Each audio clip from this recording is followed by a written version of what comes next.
Welcome to the Emerge podcast, where Ronnie Doss shares insights regarding life, leadership, and personal development. For more of our resources, visit ronniedoss.com. Now, let's join the podcast. Hey there, it's Ronnie Doss. Welcome to the Emerge podcast. Today, I have a very special guest. It's the mystery guest who has stopped by the studio that wants to spend time asking questions, I hear. I've been voluntold to do this, so here I am. She's here. It's, Facebook said, one of my toppest, most excellentest fans, Miss Jennifer Doss. Welcome to the studio. Thank you for having me, and may I say, yes, you speak real good. You speak real good. Thank you.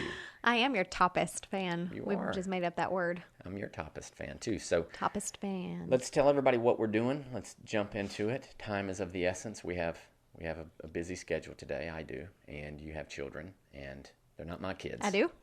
Yeah, there's two of them. Oh, okay. They're yours. They're not mine. Oh, No. Well- They don't look anything like me or act Not at all. like me either. But okay, so let's go ahead and jump in. Tell everybody what we're doing and why. okay. Yeah, I voluntold you that you were going to be doing a podcast with me today, so I could ask you some questions. Okay. We reached out a little while back into our Facebook and Twitter and Instagram, social media, family world, and asked what are some things that you would like to hear Ronnie speak about on the podcast, a topic, a question, anything. So I have those questions for you, and you don't know what they are, right? I don't. You haven't seen them. No. Yeah, so we're going to answer some questions. Are you ready? How many questions? A few. A We're few. going to roll with it. We're Yeah. gonna roll with We it. have a few. I've been We can told- always do another one where we ask more if we don't get to all of them. Okay. So Yeah. I've been told to roll with it. We're gonna roll with it. So okay. Let's do it. roll. Go for it. Okay. First off, I think this is a great question that a lot of people might wonder is what is the best advice you've been given? And I would like to break that down maybe into two parts, business and family or personally. Okay. So how does the question apply to two things basically? Yes, Personal two and two business? different ways. I'm breaking it down myself, but the question was, what is the best advice you've been given? If we come from two different approaches, two different perspectives on where this advice would apply, let's look at the business side of it. The advice that I was given was shine your apple better than anyone else, meaning every day you do the work to shine the apple that you've been given and focus on doing that so that over time you'll look up and you'll see that the product and the service that you have will outshine others.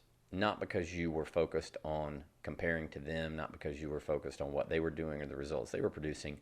You were just willing to do the work and work as hard as anyone else. That's why I shine the apple as well as anyone else. And that means give your best, your focus to shining the apple, whatever your product and your service is. So from the business standpoint, if that's the perspective we're looking at this from, it's that I'm not caught up in what everybody else is doing. I don't really care what everybody else is doing.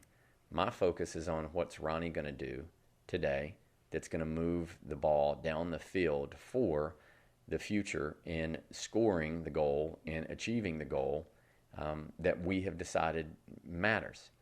And with the way you mentioned social media family, those things are very important in this day and age. The problem with that, though, is that there's so much information coming at us that it's very easy to weigh our success knowing all the things that have gone on behind the scenes, the sleepless nights, the stress, the worry, all those things.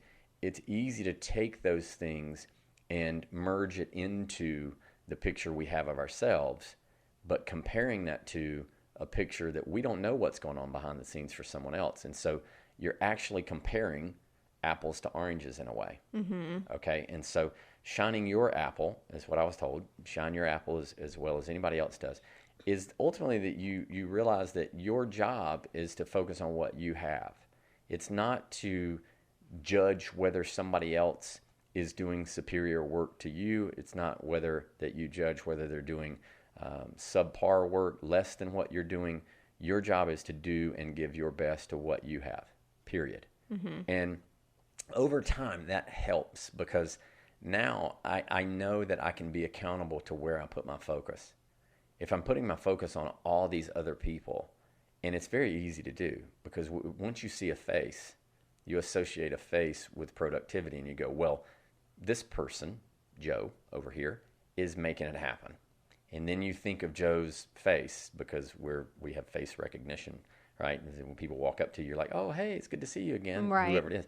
Your brain works that way. So when you think of a person, you see a face, and you immediately tie and attach, I guess, the results they've produced to them. You then compare it to where you are in your life because you're a human being also. And so it's very easy to think that what other people are doing in some way has something to do with what you do. And it's just not the truth. It's not the truth. Right. Your journey is your journey, your path. And when people compare two different people and go, well, this is what this person does well and this is what this person does well, that's fine. People are going to judge. But I don't think you need to be comparing yourself to what anybody else does because it's just a waste of energy. Because while you're sitting comparing and using your creative capacity to do this kind of competitive, duel within your mind of this person's face and what they've produced compared to your face and what you're producing, you're using a lot of your creative energy to create an argument as to whether you're superior to them or they're superior to you.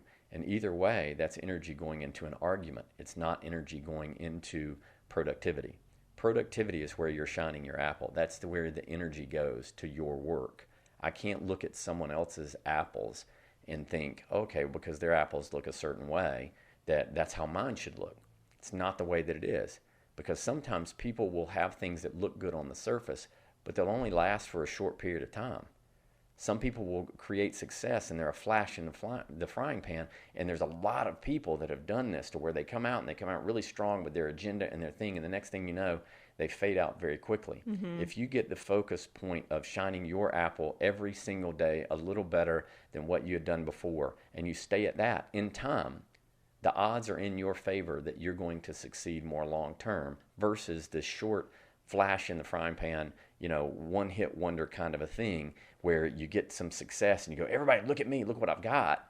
Well, John Wooden said that victory and defeat as well as fame are all distractions. And so he was saying that if you win and you think of winning, that's a distraction. Mm-hmm. If you lose or you think of losing, that's a distraction. If you think about fame and what people are going to say about you, that's a distraction. The only thing that's not a distraction is when you put your energy into the work that you know you need to do. And if you look at your industry and go, well, there's other people doing this, so there's a chance that I could do that. Innovation, in a sense, from that standpoint, is an okay thing. That's good. You're growing into something. Right. But as far as using it to beat yourself down or tell yourself you're not doing it right or to tell yourself that you're better than other people, at some point that doesn't last. It just won't. And so that's why I think that's the best advice that I've heard. Yeah. Keep your focus on your apple, keep shining it, look up every once in a while to see what you could be innovative with and do something new to the apple or whatever, and keep shining. Yeah, just no comparison. Yeah, there was a story of two pro football players, and during the game, they had no idea what the score was. Oh, and so it was like they're talking to these guys. They just played. Yeah. And they're like, are we winning or are we losing? That's not the focus, because I don't care when I'm playing whether I'm winning or losing. Right. That's what John Wooden was saying. I'm not focused on the winning and losing part. I'm not focused on what everybody else might be saying about me, because the fact of the matter is people may not even be thinking about me at all. And chances are they aren't, or a lot less than I would think that they do. Right. And when you get into the world and you have friends that are making things happen, and you realize that there's a big world out there, you realize that some people's world may spin faster than yours. And so to compare where you're at to them is not necessarily fair. Your world may spin faster than other people's, right? So you don't need to worry about that either. You just need to focus on your world and what you're doing within your world. And if you're holding yourself accountable to what you know you can do. Yeah. And when you hold yourself accountable to what you can do, then over time you produce, I believe, a success that nobody can take from you. Because if you're focused on what other people think of you and you give your power to that, then when they take their attention away from you, you lose your power, because it's built on what other people think of you. And if you're building your life based on what other people think of you, or based on solely what you think of other people, then it's always a surface level. It's a very shallow existence.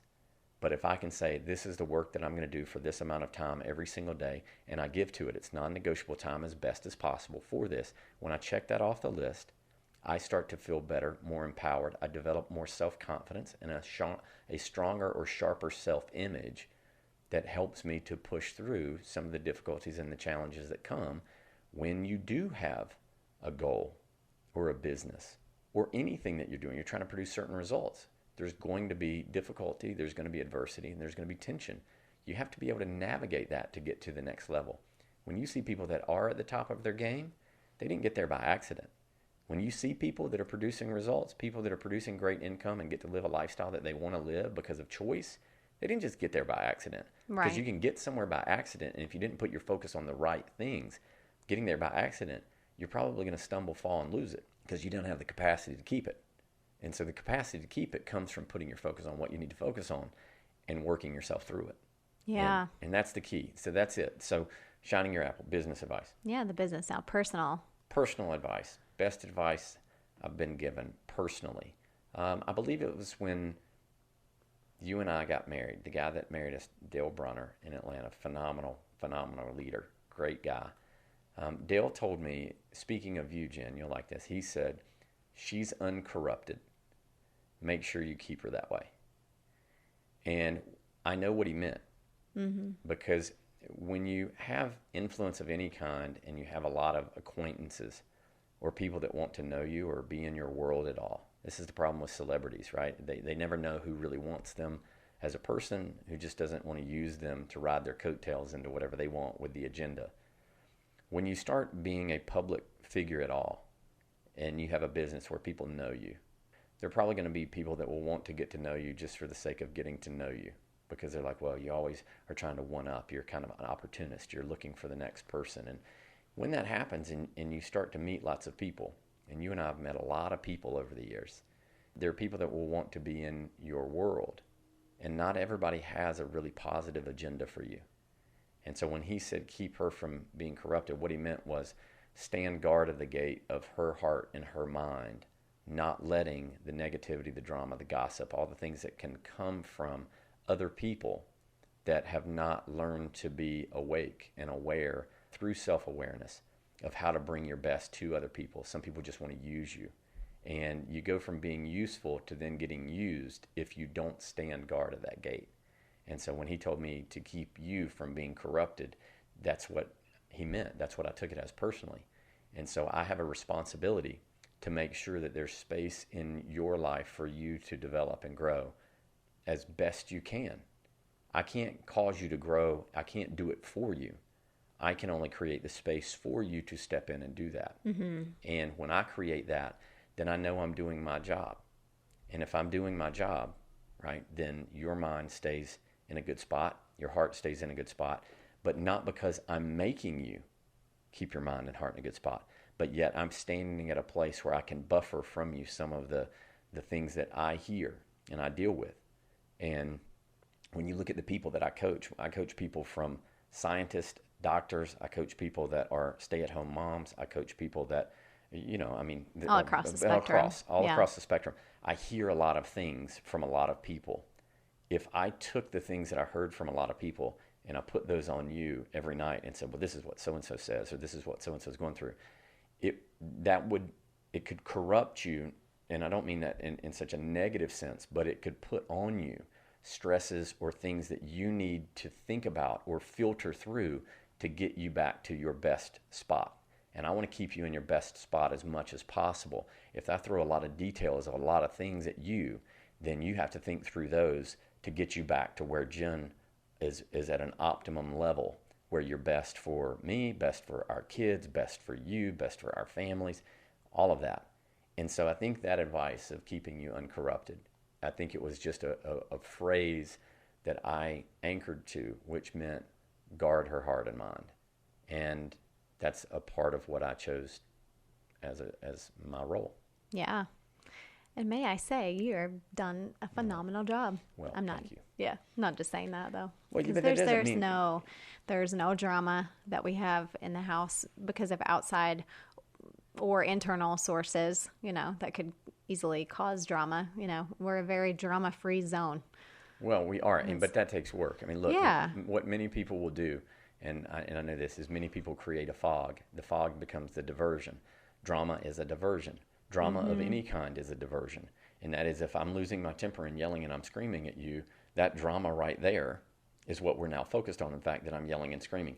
It's easy to look at that versus looking at what the source is that's causing the frustration, the yelling, the screaming, and all of that stuff. You attack the source, and you attack it dispassionately in the sense that you're not attached to it. Right. Drama is this thing that becomes a fog where now you don't see your situation in your life clearly. And I'm not saying that we don't have situations that could and over time, not that we haven't had situations that could have been that, but we've just been very intentional about doing the work and attacking the things that needed to be attacked in the moment to keep that fog from overtaking, us and to where we can't see our path that we want to go down, and that's what some people do. They use drama as a diversion. And in the beginning, saying that we weren't going to have drama in our house, I think it just sounds like a noble thing to stand for. But over time, realizing the benefits of that, now it went from a noble term to an absolute practice. Right.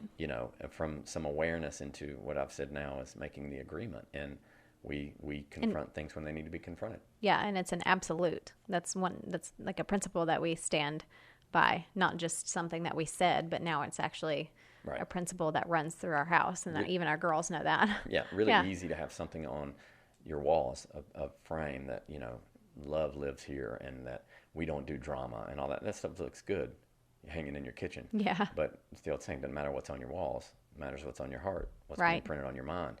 And so that's the thing that I think we all could benefit from remembering, is that we don't need to allow drama in.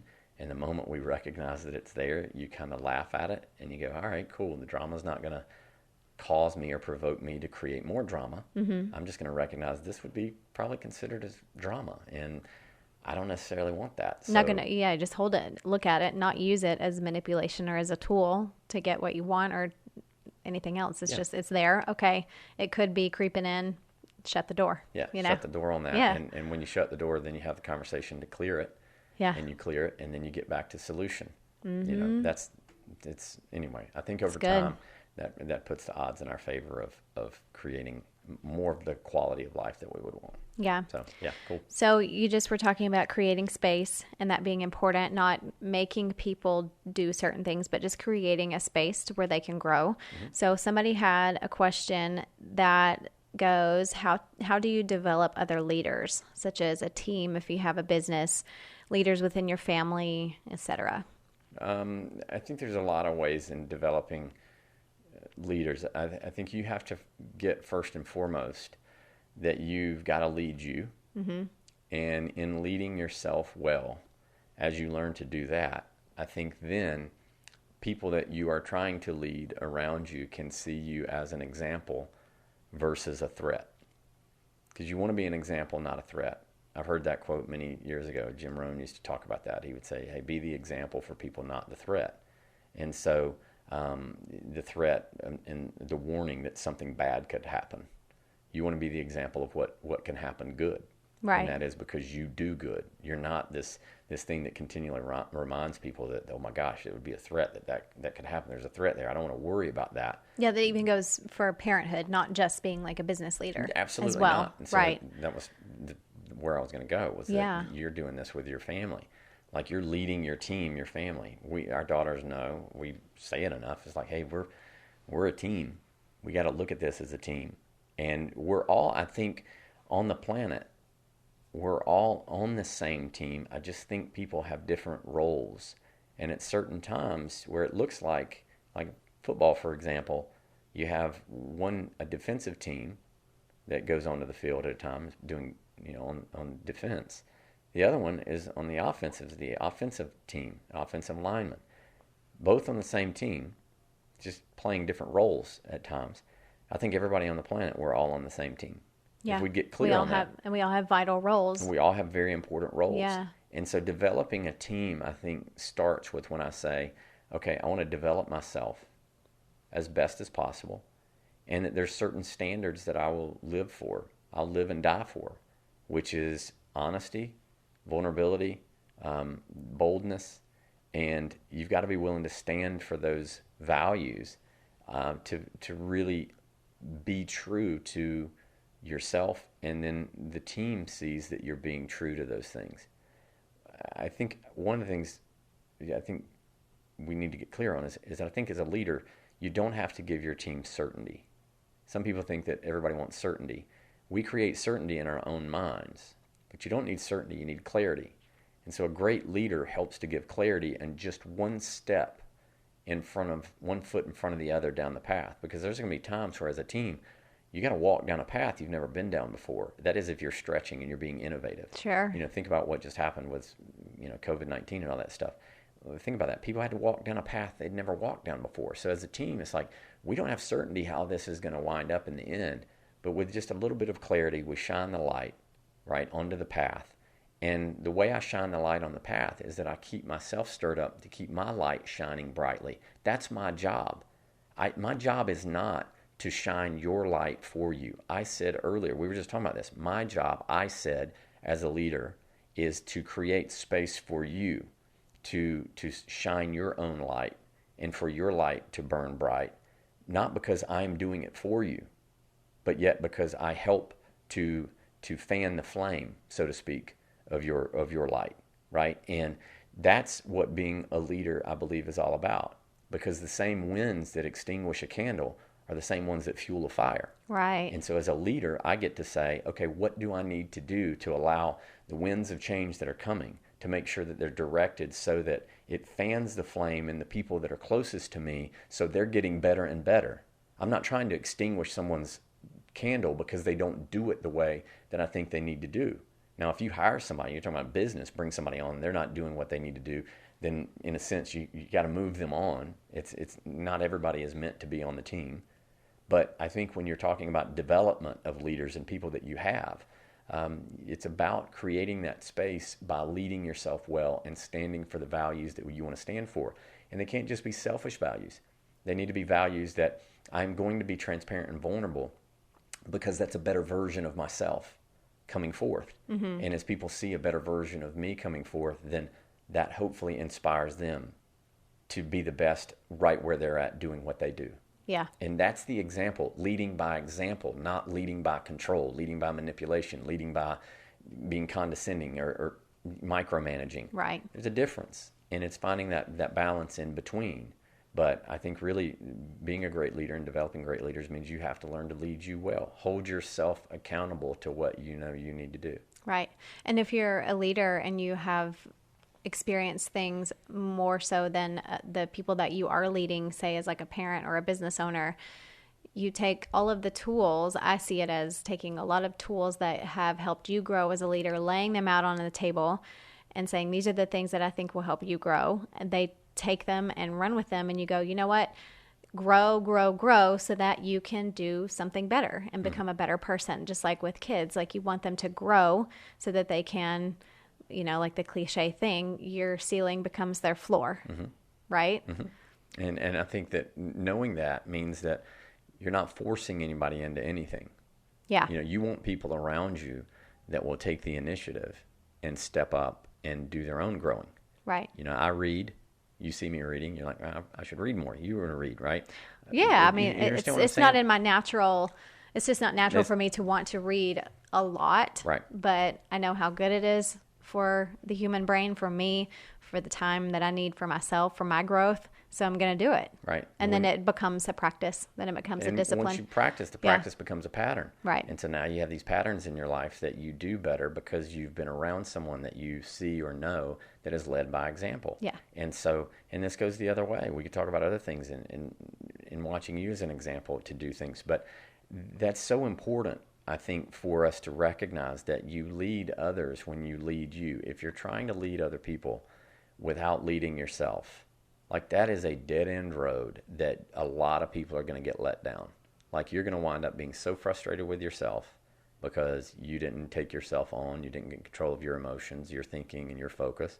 You're going to let yourself down. You're going to be frustrated with yourself, but you wind up letting other people down. Yeah. And, it's the old saying, you impress people with your success, but you impact them with your failure. Well, if I fail to do and give my best to our marriage, if I fail to give my best to my own physical health, my own mental well-being, then I can be a victim of all these circumstances. And then when I'm a victim to all these things, I know unconsciously that I'm disempowered. Because when you're playing the victim role, you lose power. When you're a victim, what you're saying is things are being done to me. I lose my power. The world is doing something to me versus I'm doing the world. I'm creating my own reality. I'm at cause for my experience. When you own that, then you start making tweaks. And as you're making tweaks to your approach, it doesn't mean that your days are going to be perfect by any means. If people hear that, and they want to hear that, that's a cop-out excuse for them to not do the work. Right. But you're going to deal with the challenges. I just have to get very clear on what's the best way to lead me. So when I face challenges, I am helping to lead by example. I'm a light to other people, giving them a bit of clarity on their path. Yeah. That's the key. Yeah. So that's what that would mean. Yeah. So one thing kind of to add to that I just love seeing, when we have an event and one of our Emerge events, and you see a team leader or somebody who owns a company, or even a father or a mother bringing their children with them or whatever, they're coming to one of your events to grow, but then they're also bringing their team with them, and they're letting their team know, I'm here to grow. I'm doing the work too. I'm not just making you do the work. I'm doing the work on myself too. I think that is so powerful when I see that. Yeah. Because we've seen that so many times in your events where somebody will bring their team or their family, and they're like, I'm out on the forefront doing this thing with you. I'm not just telling you to do things. Yeah. So it's really cool. a neat little scenario. Sometimes people will do seminars, or they'll put on an event. They'll sponsor an event, and I'll show up, and they've got their team in the room. And they've got, let's say, 100 people in the room that are their team, their downline, their organization, whatever that is. And it's like they'll scoot to the side. They'll want to put their chair in the back and not be engaged in the training the way everybody else is.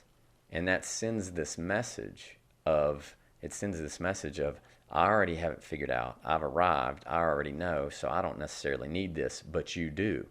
And that message right there is the problem in so many organizations, that the leader thinks it's time for them, that they've arrived somewhere that they don't need to keep growing. And I'll quote it again. It was this quote by George Cromwell. He said, when you stop getting better, you stop being good.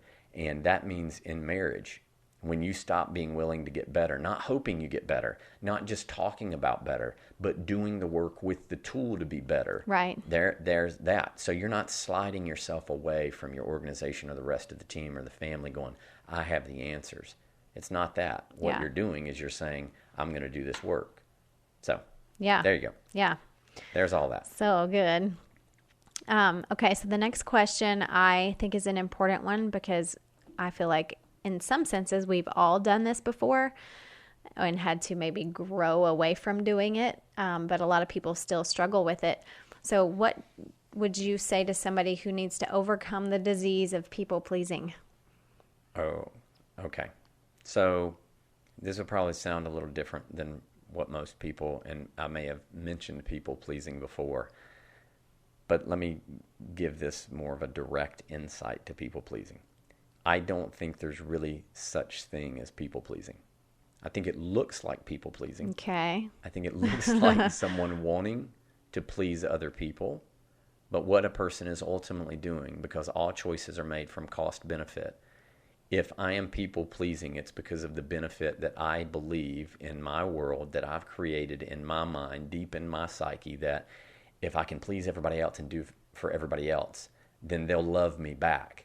And I need to please them to love me back, because I don't feel loved in the first place. So ultimately, I'm not doing what I'm doing for other people and pleasing people. I'm doing it because of an ego trip of something that I feel I don't have. It's a lack within me that I feel like I have to lay myself down, get walked all over, say yes to everything. I wind up exhausted because there's something missing within me. One of the things that Ronnie's very clear on now, third person Ronnie, but Ronnie Doss is clear on now, is I will tell you no to something very, very quickly. I'll say no to you because I don't have time. And because where I used to be like, well, if somebody asks, then you got to say yes, because if you say yes, then that, then hopefully they'll like you. And if they like you, they'll love you. And then they'll give you all these things that you want or you feel like that you need. And so the people pleasing is really not about pleasing other people. The people pleasing is actually it's about dealing with things that are within you that may be out or that may be missing, something that may be lacking in you. And it doesn't mean that that we all don't lack on some level. It doesn't mean that there aren't things that we all struggle with at some point. But I think that when you continue in the pattern of what people would call people pleasing, I think more than likely it's simply because there's something within you that is missing, and you think that you are going to fill that void by having people pat you on the back and go, oh, you're so wonderful, thanks for doing this. And so many people wind up creating an avatar that just lays down everything for everybody else and quote unquote serves everybody else. But in the back of their mind, they're a lot of times keeping tabs. In the back of their mind, the people-pleasing person is building up frustrations, resentments, and bitterness towards somebody else because the people-pleasing person, the person that's doing that, didn't have the audacity, the courage, and the boldness to say, hey, here's a clear line for me. These are boundaries for me, so I say no here. And there are times in your life you have a business, you're going to have to say yes to people. There are times that I take calls when I don't feel like taking calls. There's times I'm walking through airports and I have people that call me and they're upset or frustrated with things, and I take the call. But you have to be willing to do that sometimes. But if you make that your come from in your whole life, which is ultimately to say yes to everybody, to people please, then that over time becomes your personality. And if your personality is to let people walk all over you and you don't ever say no, I think you might get the pat on the back, but I don't think you ever feel good that you have the nurture within your spirit to where you know how to encourage yourself and build yourself up. I am to a point, and I'll give you a little slant on this, and you can ask more questions. But when somebody says, I don't care what people think, they care what people think. That's why they're so passionate about projecting that they don't care what people think. So when I hear somebody go, I just don't care what people think, I'm like, yeah, you do care what people think. That's why you're telling me. Probably more than anybody. Probably more than other people, right? And so with that, you have to realize that there's something behind so much behavior. There's a lot behind behaviors. And so if somebody's like, they're really pounding their chest going, I just don't care what people think, chances are it's that they're pounding their chest telling everybody that they don't care what they think so that people will think or know that they don't care what the other people think. And so they get acceptance by being this rebel, this renegade, that I don't care what anybody thinks. So a lot of it goes back to then what they're lacking or missing in their own life. Because if I really don't care what people think, do I need to say it? Do you understand? Yeah. Do I need to tell somebody that I don't care what people think? No, absolutely not. And maybe some people do it out of habit, but you don't typically fall into a habit unless there's something fueling a behavior. Behaviors then become habits. And so just knowing that if I'm a people pleaser, it's the same way. It's like I'm trying to please someone else because there's something going on inside of me that's the reward. So the reward is not really about the people pleasing. It's about me trying to fill my heart with something that may not be there. And so when I start saying, well, wait a minute, I would do that for them, but it's going to cost me. And if I start honoring myself and taking care of me, then there's going to be things that I'm going to do for other people on a much lower scale and a lower frequency and rate than I've been doing them before. Wow. Did you all get that? That was awesome. Well, I'm glad you Yeah, think that. I mean, it just takes it so much deeper than what we would ever consider what people pleasing really means. Okay, so let me tell you. It's more so just ego than anything. It's manipulation. Yeah. So people pleasing is absolute manipulation. How so? Because I think I'm going to manipulate an outcome, and the outcome may not be what's seen on the surface, but I think the outcome is going to be that I get to feel better on the inside by being walked all over. But that never actually is the case. And so I keep dangling this carrot in front of me that if I get someone else to pat me on the back or say that I did well because I no longer stand for myself, I'm only standing for them, then I'm going to actually reach that carrot that I'm dangling in front of me, which is fulfillment. And you only find fulfillment in being fulfilled, filled up with whatever it is that you need for you. And if you're missing something, you're not going to get it from someone else. Things are personal. Personal development is personal. Mm-hmm. I have to do this so that I develop personally. At least owning that gives you some power to go, okay, well, if I'm going to choose to be a people pleaser or whatever that role is, I'm going to do it and own it and at least know why I'm doing it. And then that way, because I have a little bit of understanding of why I'm doing it, and I get clear on why I'm doing it, maybe it's because I feel inferior, or maybe I feel like I'm unworthy, then the moment I recognize that and go, oh, I feel unworthy, then I could say, well, instead of doing the people-pleasing, which obviously isn't helping to fill the unworthiness void, what can I do that fills the unworthiness void? And as I fill that up, then I realize that I stop having to please everybody else. Do you understand? So I'm no longer people-pleasing. Now I'm taking care of me. It's a healthy component to being. There's an essence to a confidence and a worthiness, knowing that I don't get that from whether people are patting me on the back. It's the old saying, if you live for applause, you die when it gets quiet. Mm-hmm. And I know a lot of people that can't handle it when it's quiet, that can't sit with themselves, with their own thoughts, and working through them. They're always jumping around, bowing down, patting people on the back, going, oh, you're amazing, you can do it, thanks, whatever. And all their energy is on other people, and they never actually take care of what is missing within them. Mm-hmm. This is the personal work of growth. Otherwise, it's like thinking that you're going to grow because other people eat. And so if somebody else eats, it doesn't mean that I grow. Yeah. I have to consume and eat things myself that are going to help me to grow. I can't watch you eat and get healthier. It doesn't work that way. Yeah. That's the people-pleasing perspective. So people who tend to fall into the loop of doing and doing and doing for other people, you think sometimes it's because they're afraid that they may not be loved by those people or loved in general by those people if they stop doing for those people? Okay. So let's say that you project onto other people what you feel yourself. Mm-hmm. Okay. Yeah. And so if I project onto people a lack of worthiness from my standpoint, right, then I'm looking for people to not really think I'm enough. And so if I think people think I'm not enough, then I'm just going to keep doing and keep doing and keep doing. But because I continually project onto them from the place that I am, it's the old saying, what's coming to you is actually coming from you. Mm-hmm. So I'm going to keep projecting onto them that if I do one more thing, finally they'll accept me and see me as a good person. And they may never, because simply you keep projecting onto them. No matter what they say to you, Jennifer, if they tell you you're amazing, but you don't think you're amazing, it doesn't matter. It falls on deaf ears. Yeah. And so you keep projecting onto others. And so when you project onto others from a wounded, hurt place, then guess what you're going to find? You're going to find more reasons to believe that you are rejected, that nobody wants you, and it doesn't matter what anybody else does. And so the people-pleasing component, it's just a pattern people fall into because of what they're projecting outwardly, right? And so when you project it outwardly, what you're doing is you're hoping to manipulate an end result that's not going to satisfy you. The only way you get satisfied is to get clear on what's going on within you and confront it, address it, cut it off at the root, right? That's old wisdom, right? From the old school, right? The good books. So that's what I believe that really is all about.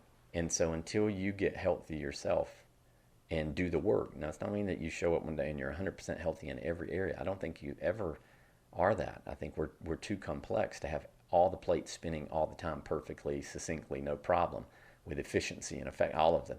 I think there's always going to be a little bit of resistance somewhere. Right. And then that's where you can put your energy to help you keep growing. Yeah. Yeah. So good. Thank you. I'm glad that you enjoy it. I do. I think I can hear you talk all day long. Well, all you have to do is sit outside the studio and put your ear to the door. No, so good. Yeah, I think those are some really solid questions with I hope you guys got a lot out of that. I did. I sure did. I always learn something new. So I think we've got a few more questions, but we'll leave those for another podcast, another time. And we always appreciate your questions. And if you want to send anything into us, if you just have a thought or a question or concern about anything, just send it in to info@dosteam.com or send either one of us a message on Messenger or Instagram messaging or however is easiest for you. We'd love your questions. We'd love to know what's on your mind.